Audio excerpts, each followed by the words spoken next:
Hello बच्चों, let's read the question which says that discuss the repeating pattern of contraction and relaxation of the heart. यहाँ पर basically हमें cardiac cycle को discuss करना है। Here the key concept for this question is cardiac cycle. Cardiac cycle, यहाँ पर मैं एक सिंपल सा डायग्राम हार्ट का बनाने की कोशिश करता हूं ताकि आप लोगों को ये समझ में आए जब मैं एक्सप्लेन करूं। ये हमारा लंग है, यहां पर हार्ट के 4 चेंबर आप लोगों को देखने को मिलेंगे और यहां पर ये है हमारा बॉडी पार्ट। ठीक है, अब देखिए यहां पर 4 चेंबर कौन से हैं। ये आर राइट को डिनोट कर रहा है, ये एट्रियम है, ये लेफ्ट एट्रियम, ये लेफ्ट वेंट्रिकल और ये राइट वेंट्रिकल। यहां पर से ऑक्सीजनेटेड ब्लड निकला और ये गया कहां पर, हमारे लंग्स में, हार्ट में लेफ्ट ऑरिकल में गया, लेफ्ट ऑरिकल से लेफ्ट वेंट्रिकल में गया, लेफ्ट वेंट्रिकल से ये बॉडी में डिस्ट्रीब्यूट हो गया। इस तरीके से ये डायरेक्शन है। अब यहां से डीऑक्सीजनेटेड ब्लड निकला और ये गया कहां, राइट ऑरिकल में, राइट ऑरिकल से राइट वेंट्रिकल में, राइट वेंट्रिकल से ये गया कहां, लंग्स में। ये डायरेक्शन है। अब हमसे क्या कहा गया है, हमें बताना है कैसे कॉन्ट्रैक्शन और रिलैक्सेशन होता है। तो इसे समझने के लिए ध्यान दीजिए। ये देखिए यहां पर साइनोएट्रियल नॉड पाई जाएगी जो कि इंपल्स को जनरेट करेगी। इंपल्स पूरे एट्रियम में फैलेगा, लेफ्ट और राइट में, जिसकी वजह से एट्रिया जो होगा वो कॉन्ट्रैक्ट करेगा।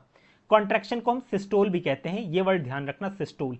तो सबसे पहले किस स्टेज में थे ये रिलैक्स्ड स्टेट में थे। ठीक है, कैसी स्टेज में थे, रिलैक्स्ड स्टेट। और रिलैक्स्ड स्टेट को हम बोलते हैं डायस्टोल या डायस्टोलिक। ये क्या होता है, रिलैक्सेशन होता है, रिलैक्सेशन। डायस्टोलिक थे, जैसे ही साइनोएट्रियल नॉड ने इंपल्स जनरेट करा, ये किस में आए, कॉन्ट्रैक्शन में आ गया एट्रिया, है ना। उसे हम क्या बोलते हैं, सिस्टोलिक कहते हैं, सिस्टोलिक। सिस्टोलिक का मतलब क्या होता है, कॉन्ट्रैक्शन, कॉन्ट्रैक्शन। तो यहां पर आप लोगों को ये 2 स्टेजेस पता होनी चाहिए जो कि कार्डियक साइकिल में आती हैं, डायस्टोलिक और सिस्टोलिक। अब यहां पर यही चीज हमें डिस्कस करना है, तो ध्यान से सुनते रहना। यहां पर पाया जाता है हमारा एट्रियोवेंट्रिकुलर नोड। जब ये इंपल्स ट्रेवल करके आती है यहां तक, एट्रियोवेंट्रिकुलर नोड तक, इसे हम क्या बोलते हैं, एट्रियोवेंट्रिकुलर नोड। इसे हम एवियन बोलते हैं और इसे हम बोलते हैं साइनोएट्रियल नोड, सैन के नाम से हम इसे जानते हैं। अब जब इंपल्स ट्रैवल करके आती है तो ये बंडल ऑफ हिस के थ्रू लेफ्ट और राइट ब्रांचेस में डिवाइड होती है और फिर पुरकिंजे फाइबर में फैल जाती है। जिसकी वजह से होता क्या है, जितना ब्लड एट्रिया से वेंट्रिकल में आया होता है, अब वो वेंट्रिकल्स कॉन्ट्रैक्ट करेंगी, जिसकी वजह से सारा ब्लड किस में जाएगा, यहां और यहां जाएगा। अब ये है क्या, ये है आयोटा, आयोटा, और ये है पल्मोनरी आर्टरी। क्या है ये, पल्मोनरी आर्टरी। और इस दौरान हमारा जो एट्रिया था वो रिलैक्स करता है। जब वेंट्रिकल कॉन्ट्रैक्ट कर रहे होते हैं ना, तो एट्रिया रिलैक्स कर रहा होता है। और फिर जब पूरी तरह से वेंट्रिकल कॉन्ट्रैक्ट हो जाते हैं, फिर इनके रिलैक्सेशन का टाइम आता है, तो एट्रिया और वेंट्रिकल फिर पूरी तरह से रिलैक्स हो जाते हैं। तो दोनों जब रिलैक्स कर रहे होते हैं तो हम इसे क्या बोलते हैं, जॉइंट डायस्टोलिक कहते हैं। तो यहां पर ध्यान देना, सबसे पहले क्या आता है, एट्रियल कॉन्ट्रैक्ट, वो होता है, रिलैक्सेशन होता है, एट्रिया रिलैक्स स्टेट में होता है, जिसे हम क्या बोलते हैं, एट्रियल डायस्टोलिक, डायस्टोलिक।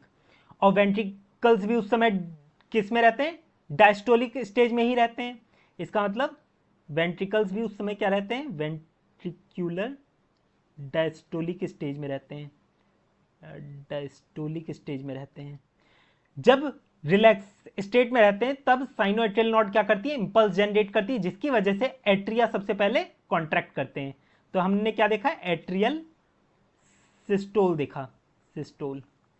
फिर उसके बाद क्या होता है, वेंट्रिकल्स का सिस्टोल होता है, वेंट्रिक्यूलर सिस्टोल होता है, सिस्टोल होता है।